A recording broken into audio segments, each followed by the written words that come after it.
Most people will assume the most anxious character in Stranger Things is Will, or even maybe 11 when she loses her powers. But actually, the show hides one of the most realistic portraits of the invisible struggle with anxiety in Jonathan. This isn't the panic kind, this is the constant worry that never really shuts off. I'm going to show you the exact patterns where Jonathan's anxiety becomes painfully clear and why relating to him could be the key to understanding your own struggle. I'm Jessica Davis, a licensed therapist and mindset coach who focuses on helping teens and young adults navigate the crushing weight of anxiety, overthinking, and the pressure to always hold it together. Now, as we break down Jonathan's story, we're going to go over 5 lessons about quiet anxiety.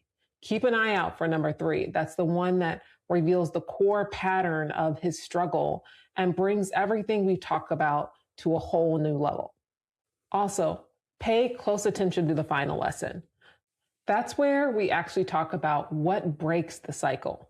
Please remember that this is a safe space for learning tools and getting support, but it is not a replacement for talking to someone in real life. Take what works for you, leave what doesn't. And if this feels too heavy, please reach out to someone you trust. All right, let's talk about the first lesson. Anxiety lesson number 1. Jonathan is the definition of the responsible one. He cooks, he comforts, he protects, he fills in the gaps no one else is filling. Look at season 1. If you look back, you'll see Joyce is barely holding on. The lights are flickering everywhere and she's talking to the walls. And of course we learn why, but he's in the kitchen making breakfast, trying to keep some resemblance of normalcy. He's holding the house together while literally the house is falling apart around him. That's not just about being helpful. That's a kid who's learned early on that falling apart is not an option for him. And here's the quiet truth that we need to talk about. Responsibility can become a mask for anxiety. And it makes sense. When you grow up feeling like you don't have an option to break down, you start believing your entire worth comes from holding it together and holding everything together. You become the family caretaker, the reliable one, the one who always has it together. But here's the thing about being the responsible one. You are constantly running on reserve. You are the battery that is never allowed to fully recharge because everyone else is plugged into you. Your calmness isn't real calmness at all. It's pressure. It's this constant worry that you are the only thing keeping the whole house from collapsing. This is why Jonathan is always on the outside looking in. He's the photographer, always observing, never fully participating. He has to maintain this distance to manage the pressure he's under. If he lets his guard down, he feels like he's risking falling apart. And in his mind, that means everyone else falls apart too. So he can't afford to do that. If you relate to Jonathan, ask yourself this right now. Am I being responsible or am I practicing self-neglect? Responsibility is doing what you need to do, but self-neglect is doing everyone else's needs constantly until you have nothing left. But here's the thing. What happens when the person holding everyone else up has nobody left to lean on? Lesson 2 shows us the emotional trick Jonathan uses to cope with that intense pressure, a trick almost every high-achieving teen uses, and it's draining them. Lesson 2. Jonathan doesn't panic, he internalizes. Let's be real about it for a minute. It's 3-word phrases that hides a novel's worth of pain. I'm fine. I hear it all the time. I'm fine. It's the quick deflection of, I'll handle it. It's the ultimate act of self-sacrifice by saying, don't worry about me. Think about how many times Jonathan deflects. Nancy asks him if he's okay and he changes the subject. Joyce leans on him and he absorbs it without complaint. This pattern isn't just seen in season one either.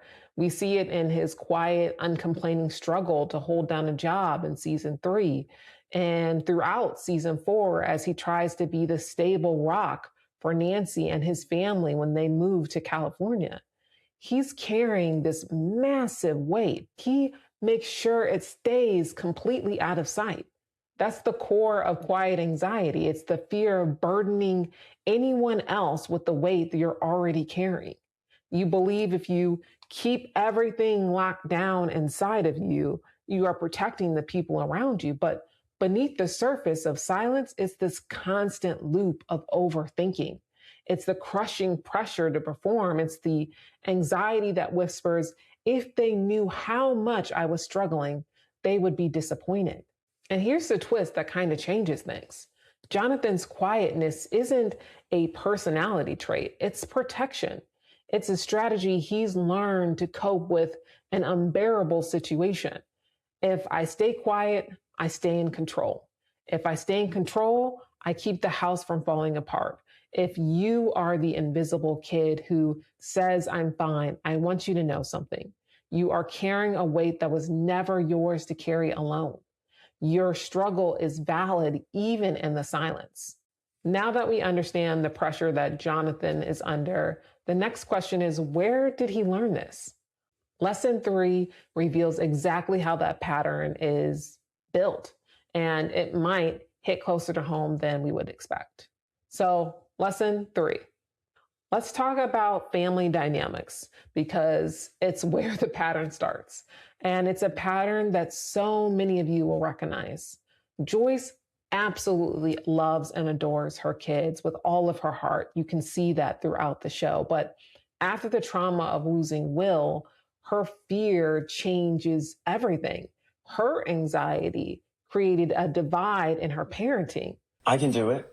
I can monitor. No, you're staying here. No, Mom, I helped Dustin set up the antenna. I know how to work it. Out of the question. It's just a wheel. It's not just a wheel. Jonathan, you work it, right? Yeah. Yeah, I mean, I think so.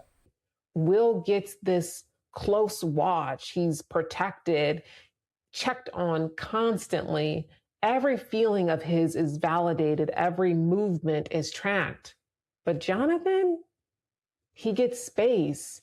He gets responsibility. He gets, in all honesty, maybe too much independence. And here's the quiet tragedy of it. He gets emotional invisibility.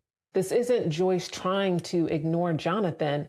It's what happens when parents' fears are so focused on one child, the one they almost lost, or the one that is the difficult one where they have to put in more energy. The one who seems strong fades into the background. And she's not doing it on purpose. She's acting on intense fear herself. This isn't about favoritism. This is about a whole family system reacting to trauma. Everyone is responding to the same fear.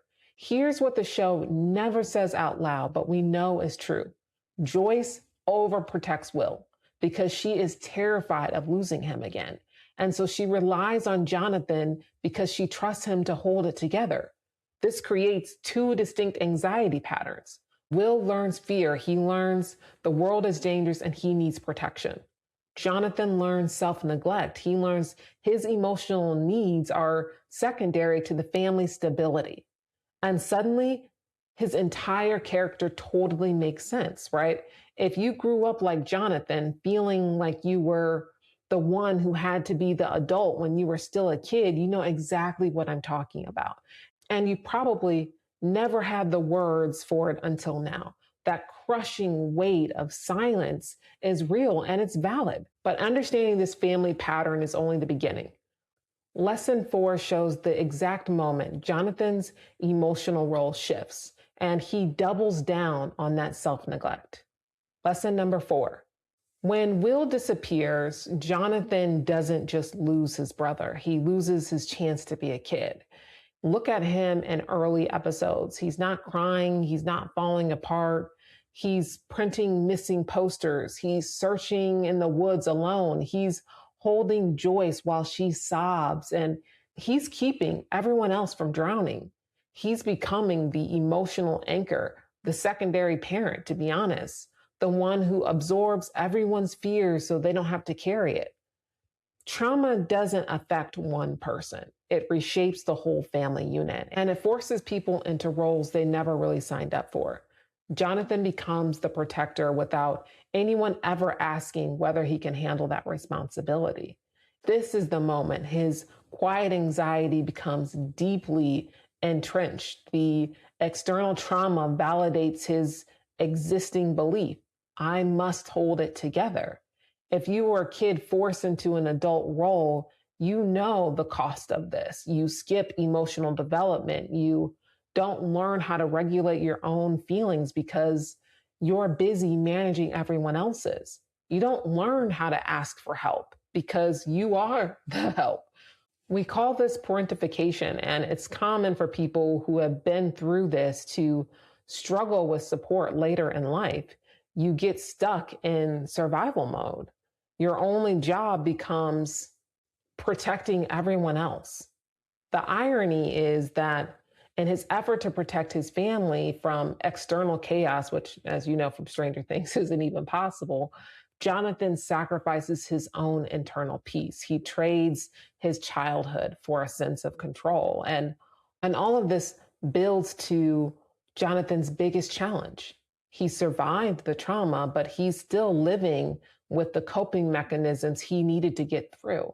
And in a sense, of course, we could say that he needs the coping skills that he has now, especially with everything they're dealing with in season 5. But you can tell in some areas how much this has hurt him. In lesson 5, it's all about the growth he's still working towards, the one thing that he has to change to build a real future. Lesson 5. Jonathan has mastered so much. He has incredible strength. He is steady. I am team Jonathan and Nancy. Don't put Steve in. He is loyal. He shows up when it matters, no matter what. He understands better than anyone, too, what is needed when you're in these type of situations. For example, right, Steve in season 5 wants to go get Nancy flowers, and Jonathan is well aware, no, our focus needs to be on finding Holly, her sister. So you just see how he navigates trauma and how quickly he shifts into that role of focusing in on what is needed the most in that time and what his role is, and following that role to a T and not thinking outside of it. He's making adult choices. He's thinking about long-term commitment with Nancy. And I hope she says yes, but again, that's something we can debate all day. We'll see in a little bit if she ends up saying yes. But at some point, the emotional walls that protected him start keeping out the people who want to love him. Look at how he handles conflict with Nancy. He pulls away. He makes decisions alone. He becomes emotionally inaccessible. And he's not trying to be selfish. He's defaulting to his coping mechanisms that he's used for so long. Disappear and handle it alone. When you have quiet anxiety and you're used to being the strong one, vulnerability feels like a weakness. It feels like you're handing someone a weapon that they could use to hurt you. But if you're old enough to build a future with someone, you're ready to let them see the real you. Jonathan doesn't need to stop being sensitive or steady. He needs to stop disappearing emotionally when things get hard. Avoiding hard conversations is his way of masking his anxiety. And real strength is not how much you can carry. It's being brave enough to put the load down and trust someone and stand beside you while you do it. I think that out of all the characters, Mike may be the best at this juncture of making sure that he communicates and shares his feelings with Eleven. And Lucas has also grown in this category. So you see some of the younger characters being able to do this, but some of the older characters like Steve and Jonathan, you see how much they're struggling through communicating and sharing their feelings in an appropriate way, both of them towards Nancy, but you even see it with Steve and Dustin.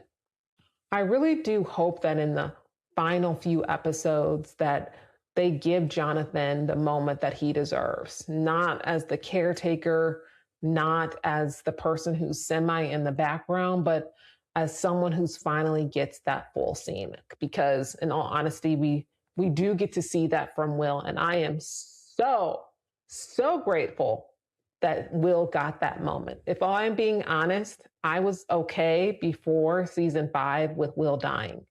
Now, Will's got to live. Will is embracing himself. He is learning to be confident. He is speaking up and he is coming into his own. And I just hope they do the same for Jonathan. I really do. So I hope you related to this. This is just my thoughts and feelings about Jonathan and his anxiety.